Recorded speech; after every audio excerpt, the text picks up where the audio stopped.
আজ গোটা বিশ্ব জগতে মুসলিম জাতি নির্যাতিত, নিষ্পেষিত, লাঞ্ছিত, বঞ্চিত, পদদলিত, বিশেষ করে ফিলিস্তিন নিবাসী মুসলিম আজ যারা আছে তাদেরকে নির্যাতন করা হচ্ছে।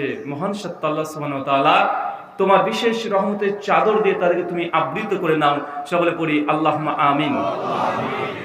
সম্মানিত সুধী, বাদ মাগরিব থেকেই বিভিন্ন আলোচক তারা পবিত্র কোরআন এবং সহিহ হাদিসের আলোকেই গুরুত্বপূর্ণ আলোচনা আপনাদের সামনে পেশ করেছেন। আজকের এই আলোচনা সভার অন্তিম লগ্নে আপনাদের সামনে উপস্থিত হয়েছি কিছু কথা শেয়ার করার উদ্দেশ্যে। আপনারা আগে থেকেই অবগত আছেন আলোচনার দুটো অংশ থাকবে। এক, আলোচনা কিছুক্ষণ আলোচনা হবে, তারপরে প্রশ্ন উত্তর, এই সেশনে আমরা যাব। আমি মনে করি বিশেষ করে মুসলিম সমাজে সাধারণত ইসলাম সম্পর্কে অবগত নন এমন কোনো মানুষ পাওয়া খুব দুষ্কর আছে। আমরা সকলে জানি 5 ওয়াক্ত সালাত আদায় করতে হবে, জানি না ভাইজান? কারা কারা জানেন না তারা হাত তোলেন তো। দাড়িওয়ালার লোক একজন হাত তুলেছে, মানে আমার কথা শুনতে পাইনি।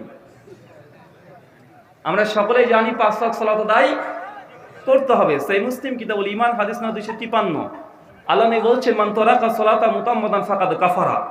যে ব্যক্তি ইচ্ছাকৃত নামাজ তথা সালাতকে ত্যাগ করবে, ছেড়ে দিবে, এই ব্যক্তি আল্লাহর নবীর ভাষায় ফাকাদ কাফারা, এই ব্যক্তি কুফরি করেছে, মানে সে কাফের হয়ে গেছে। এত ভয়ঙ্কর কথা আমরা মুসলিমরা জানি কি জানি না? জানি। কেউ যদি জেনে বুঝে 1 টাকা সুদ খায়, মায়ের সঙ্গে জেনা করলে যত পাপ তত পাপ আপনি একাই করছেন। এই হাদিস জানা আছে না নাই? কথা বলেন। জানা আছে। তার মানে বোঝা যাচ্ছে ইসলামের যে ফরজ বিধান এইগুলো আমরা জানি না এমনটা নয়। আবার ইসলাম যেগুলোকে নিষেধ করেছে, হারাম করেছে, বাতিল করে দিয়েছে, ধ্বংসের কাজ বলেছে, শয়তানি কাজ বলেছে, এগুলো আমরা জানি না এমনটা না। আমরা সকলেই জানি। জানি কি জানি না? জানি। তার জন্য আমি এই হালাল হারাম এ বিষয়ে আজকে কথা বলবো না, বা জান্নাত জাহান্নাম এ বিষয়টা নিয়ে আজকে কথা বলবো না। আজ কথা বলবো মুসলিম সমাজে, মুসলিম সোসাইটির মধ্যে কিছু সমস্যা আছে, যে সমস্যার কারণে গোটা বিশ্ব জগতে আজ মুসলিম জাতি নির্যাতিত, নিষ্পেষিত, লাঞ্ছিত, বঞ্চিত, পদদলিত।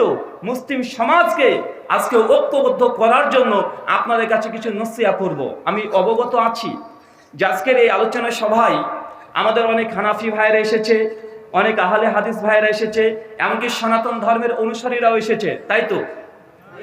অনেকে এসেছে এবং পার্সেন্টেজ সবগুলোই মোটামুটি 30% করে প্রায় হয়ে যাবে। যেমন হানাফি ভাইরাও 30% আছে, আহলে হাদিস তারা আছে প্রায় 30%, এবং হিন্দু সনাতন ধর্মের অনুসারী তারা অনেক এসেছে।